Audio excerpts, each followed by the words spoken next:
ഇതിൽ ഏറ്റവും ഇമ്പോർട്ടൻ്റ് ആയിട്ട് എനിക്ക് പാരൻസിനോട് പറയാനുള്ള കാര്യം, നമ്മളെല്ലാവരും ആസ് പാരൻസ് വളരെയധികം ശ്രദ്ധിക്കേണ്ട കാര്യം, കുട്ടികൾക്ക് സ്കൂളിൽ നിന്ന് കളിയാക്കലുകൾ കിട്ടുമ്പം നമ്മൾ അതിനെ എന്താ പറയുക അധികം ഇമ്പോർട്ടൻസ് കൊടുക്കാറില്ല, അതിനെ തള്ളിക്കളയാണ് പതിവ്.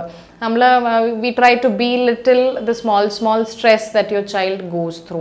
പക്ഷെ അവരുടെ ലെവലിൽ ആക്ച്വലി ദാറ്റ് ഇസ് ബിഗർ. അപ്പം ഏറ്റവും അധികം സംടൈംസ് ഓവർ ഇമ്പോർട്ടൻസും കൊടുക്കാൻ പാടില്ല. ചില പാരൻസ് അതിനെ കുറച്ച് ഓവർ ഇമ്പോർട്ടൻസ് കൊടുത്തിട്ട് ചിലപ്പം ഒരു കുട്ടി മറ്റൊരു കുട്ടീനെ അടിക്കുകയോ അല്ലെങ്കിൽ എന്തെങ്കിലും മണി ഹാൻഡ്ലിങ് ഓർ എനിത്തിങ്, അതായത് ചെറിയ ചെറിയ കളിയാക്കലോ ചെയ്യുമ്പം ഉടനെ നമ്മൾ എന്താ ചെയ്യുക, ആ ഒരു ഇഷ്യൂവിനെ നമ്മൾ പാരൻസ് ലെവലിലേക്ക് കൊണ്ടുപോയി ടീച്ചേഴ്സ് ലെവലിലേക്ക് കൊണ്ടുപോയി അതിൽ first step in whenever any child comes back to you saying that എന്നെ ഇന്നാൾ കളിയാക്കി അല്ലെങ്കിൽ എനിക്കിന്ന് സ്കൂളിൽ പോകണ്ട, this is my reason, unless it is too serious to be handle, first thing that you should do is listen to the child.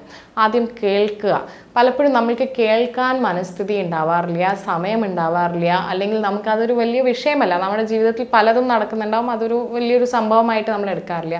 First thing to encourage your child is, ഇപ്പം നമുക്ക് തന്നെ ഓർത്തറിയാം, നിങ്ങളുടെ കാലഘട്ടം നിങ്ങൾ തിരിച്ചു പോയിട്ടുണ്ടെങ്കിൽ ഒരു പ്രശ്നം വരുമ്പോൾ നിങ്ങൾ പാരൻസിൻ്റെ അടുത്തേക്കാണോ പോയിട്ടുള്ളത്, ഫ്രണ്ട്സിൻ്റെ അടുത്തേക്കാണോ പോയിട്ടുള്ളത്? തീർച്ചയായിട്ടും നമ്മളെല്ലാവരും ഫ്രണ്ട്സിൻ്റെ അടുത്തേക്ക് പോകാനുള്ളൊരു സാധ്യത. എന്തുകൊണ്ടാണ്? കാരണം വീട്ടിൽ വരുമ്പം അതിന് അതിൻ്റേതായ ഒരു ഇമ്പോർട്ടൻസ് കിട്ടാറില്ല. What I would suggest is be a genuine friend to your child. സാധാരണ ഫ്രണ്ടിൽ ബി എ ജെനുവിൻ. അപ്പോൾ ആ ഫ്രണ്ട്സിൻ്റെ അടുത്ത് പോയാൽ അവർ പല അഭിപ്രായങ്ങളും കേൾക്കും, പല അൺക്വാളിഫൈഡ് ആയിട്ടുള്ള ഒരു സംഭവങ്ങളും കുട്ടി കേൾക്കും. പക്ഷേ if you be the genuine friend to your child you will be able to understand. അതേ സമയത്ത് നിങ്ങളൊരു പാരൻ്റ് ആണെന്നും കൂടി മറക്കരുത്, കുട്ടിയുടെ ലെവലിലേക്ക് പോയി കേൾക്കണം. പക്ഷെ അതിനൊരു സൊല്യൂഷൻ ആസ് എ പാരൻറ്റ് ആ സമയത്ത് ആസ് എ മെച്ചുവേർഡ് പാരൻറ്റ് എന്താണ് അതിന് സൊല്യൂഷൻ ചെയ്യേണ്ടതെന്നും കൂടി പറഞ്ഞു കൊടുക്കണം. പിന്നെ കളിയാക്കൽ നിങ്ങളുടെ സൈഡിൽ നിന്ന് അതിനെ സപ്പോർട്ട് ചെയ്യാണ്ടിരുന്നിട്ട് കുട്ടിക്ക് കുറേ കോൺഫിഡൻസ് കൊടുക്കുക. ഇപ്പോൾ പല്ല് പൊട്ടിയ കുട്ടി കാണിച്ചാൽ ഇപ്പോൾ സ്കൂളിൽ എല്ലാവരും പല്ല് പൊഴിഞ്ഞു പോയിന്നോ അല്ലെങ്കിൽ എന്തെങ്കിലും പറഞ്ഞിട്ട് വയസ്സിന്നോ മുത്തശ്ശീന്നോ ഒക്കെ കളിയാക്കുമായിരിക്കും.